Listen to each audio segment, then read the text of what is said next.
Hello students, आज के इस वीडियो में हम डिस्कस करेंगे solution of differential equation of first order and first degree. What is a differential equation? सबसे पहले हम डिफरेंशियल इक्वेशन को एक्सप्लेन कर लें। Differential equation is an equation which contains the dependent and independent variables and their derivatives. What is the order of a differential equation? The order of a differential equation is the order of the highest derivative involved in it.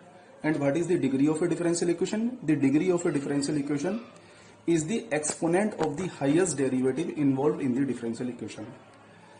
तो क्योंकि हमें आज discuss करना है, जो हमारा main point है that is the solution of differential equation of first order and first degree, तो हम फर्स्ट ऑर्डर और फर्स्ट डिग्री की डिफरेंशियल इक्वेशन को सोल्व करने के जो एलिमेंट्री मेथड्स हैं उनको हम डिस्कस करेंगे। तो जो इसमें सबसे पहले मैं आपको इसकी स्टैंडर्ड इक्वेशन बता दूं। What is the standard equation of a differential equation of first order and first degree? It is written as m plus n dy upon dx is equal to 0, where m and n, m और n क्या है यहाँ पर? Where m and n are functions of x and y और constants. ये x और y के functions हो सकते हैं या कॉन्स्टेंट्स हो सकते हैं। Now we discuss the method which is named as variable separable method to solve of such type of a differential equation. तो वेरिएबल सेपरेबल में क्या है? वेरिएबल सेपरेबल मेथड का में आप लोगों को ये देखना है कि जो हमारे दो वेरिएबल्स होते हैं, डिपेंडेंट वेरिएबल और इंडिपेंडेंट वेरिएबल, जैसे सपोज x इंडिपेंडेंट वेरिएबल और y डिपेंडेंट वेरिएबल है, हम दोनों को सेपरेट करेंगे अलग अलग। जैसे x को dx के साथ अटैच कर देंगे और y को dy के साथ अटैच कर देंगे, और अटैच करने के बाद में दोनों साइड को हम इंटीग्रेट कर देंगे। इसका मैं एक एग्जाम्पल से इस चीज को एक्सप्लेन करता हूं। तो इसका एक एग्जाम्पल ले लें, dy upon dx is equal to e की power x minus y plus x square e की पावर माइनस वाई। अब देखिए इसमें जो सबसे पहला क्वेश्चन है वो इसमें x और y के जो फंक्शंस आ रहे हैं यहाँ पर राइट हैंड साइड में, इनको सेपरेट करने का है। यहाँ पर y के फंक्शंस को मुझे dy के साथ ले जाना है और x के फंक्शंस को मुझे dx के साथ ले जाना है। तो सबसे पहले मैं इनको सेपरेट करूंगा। तो मैंने इसमें से e की पावर माइनस वाई को अगर मैं कॉमन ले लूं तो ये कॉमन लेने के बाद में बचेगा e अंदर e की power x plus x square, left में dy upon dx as it is है ही।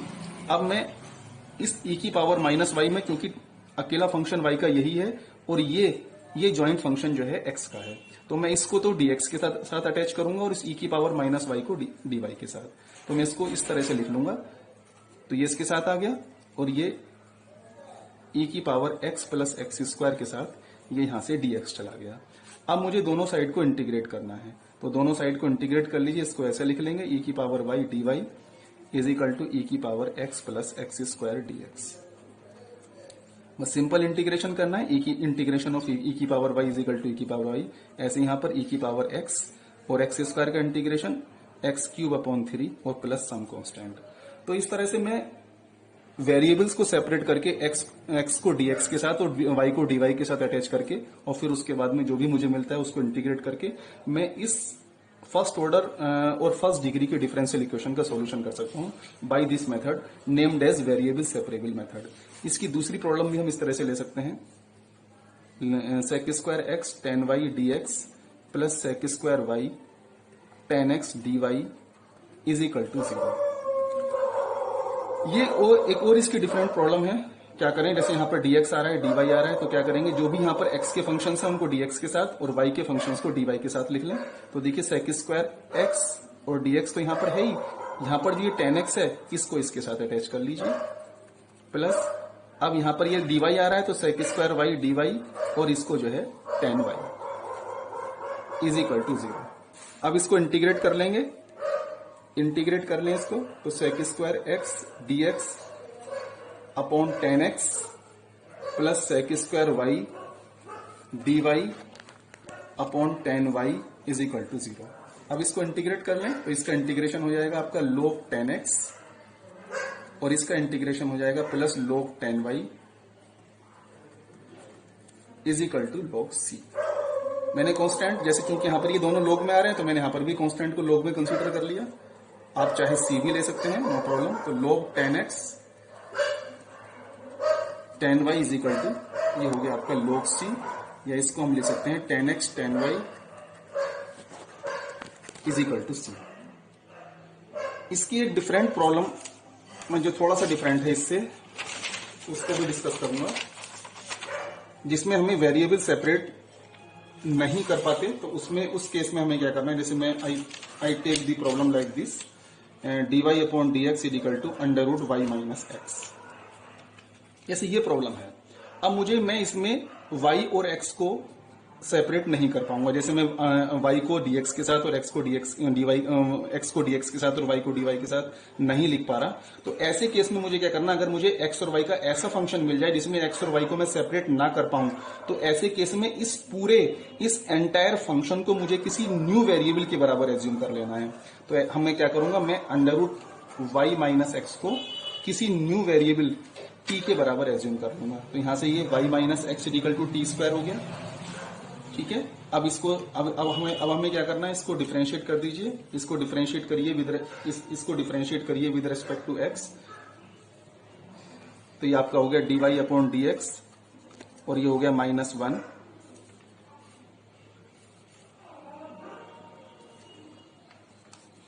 और ये आपका कितना हो गया, ये आपका हो गया ट्वाइस t, लेकिन ये तो हम t के रेस्पेक्ट में डिफरेंशिएट कर गए ना इसको, तो हमें dt अपॉन dx इसको मल्टीप्लाई करना पड़ेगा। अब देखिए यहां से dy upon dx equal to कितना आ जाएगा, dy upon dx equal to यहां से आ जाएगा ट्वाइस t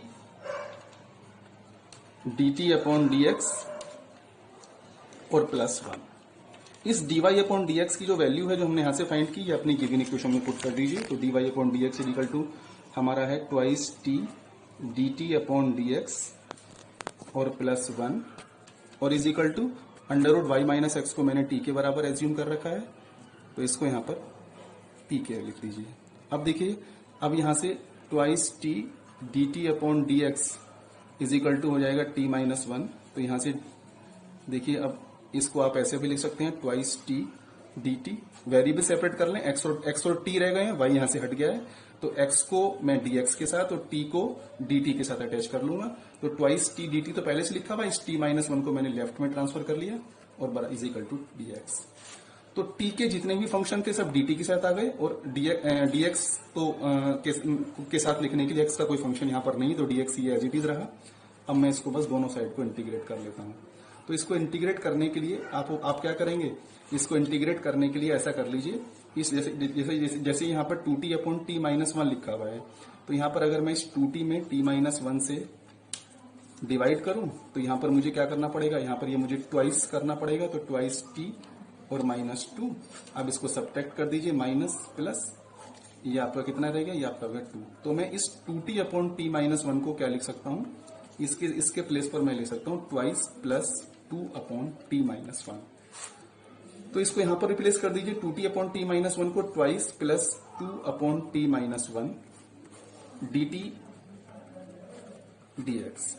अब 2 का इंटीग्रेशन करिए, 2 का integration with respect to t 2t हो गया। यहां पर इसको इंटीग्रेट करिए, ट्वाइस 1 अपॉन t-1 का इंटीग्रेशन log t-1 और x का इंटीग्रेशन 1 का इंटीग्रेशन x हो गया और x प्लस सी। अब t की जो वैल्यू है, t हमने किसको एज्यूम किया था, रूट वाई माइनस एक्स को, तो t के प्लेस पर root y minus x put कर दीजिए, plus log root y minus x और -1 is equal to x plus c. तो इस तरह से अगर माना कभी हमें ऐसा फंक्शन आ जाए जिसमें वेरिएबल हम सेपरेट ना कर पाए, तो जो इस तरह का फंक्शन है जिसमें दोनों वेरिएबल इन्वॉल्व हो रहे हैं, तो ऐसे फंक्शन को हम किसी नए वेरिएबल, जैसे हमने यहाँ पर इसको t के बराबर माना, तो नए वेरिएबल के बराबर एज्यूम कर लेते हैं। तो इस तरह की और भी प्रॉब्लम्स हम लोग डिस्कस कर सकते हैं। जैसे हम इसमें बताएं, एक प्रॉब्लम और मैं आपको ले रहा हूं। इसमें जो दूसरा मेथड आता है इसमें होमोजीनियस फंक्शन। तो जैसे एक तो ये वेरिएबल सेपरेबल हो गया, तो इसमें जो दूसरा मेथड है that is of homogeneous function. तो होमोजीनियस फंक्शन या होमोजीनियस डिफरेंशियल इक्वेशन का जो स्टैंडर्ड फॉर्म है that is dy upon dx is equal to f1xy upon f2xy। ये इस टाइप की डिफरेंशियल इक्वेशन का स्टैंडर्ड फॉर्म होता है। अब यहां पर जो ये f1xy और f2xy है, ये क्या है, लिख लें, मेंशन कर लें, where f1xy and f2xy are homogeneous functions of same degree, homogeneous functions of same degree.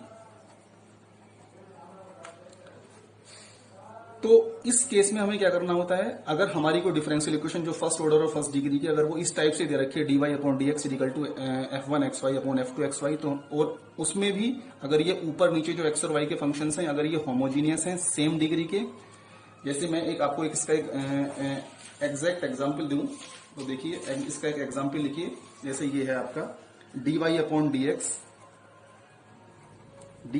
dx equal to x square y divided by x cube plus y cube, जैसे ये एक है। अब इसमें देखिए जो हम होमोजीनियस फंक्शन की बात कर रहे हैं या होमोजीनियस डिफरेंशियल इक्वेशन की बात कर रहे हैं, तो इसमें जो है क्या है, इसमें देखिए ये जो न्यूमरेटर में है, न्यूमरेटर में जो फंक्शन है उसकी डिग्री कितनी है 3, 2 पावर x की और एक y की, तो मल्टीप्लाई में है तो इसलिए टोटल डिग्री इसकी ऊपर वाले फंक्शन की 3 हो गई। ऐसे नीचे 2 फंक्शन है अलग अलग सेपरेट, तो इसकी भी डिग्री 3, इसकी भी डिग्री 3। तो ये न्यूमरेटर और डेनोमिनेटर में जो फंक्शन रखे हुए हैं तो दोनों के दोनों डिग्री 3 के हैं, तो this is said to be homogeneous differential equation. तो अगर ऐसी कोई इक्वेशन है आपकी तो उस केस का मैं आपको मेथड एक्सप्लेन कर रहा हूं, तो उस केस में आप लोग क्या करेंगे, इस टाइप की किसी भी डिफरेंशियल इक्वेशन के सॉल्यूशन के लिए सबसे जो हमारा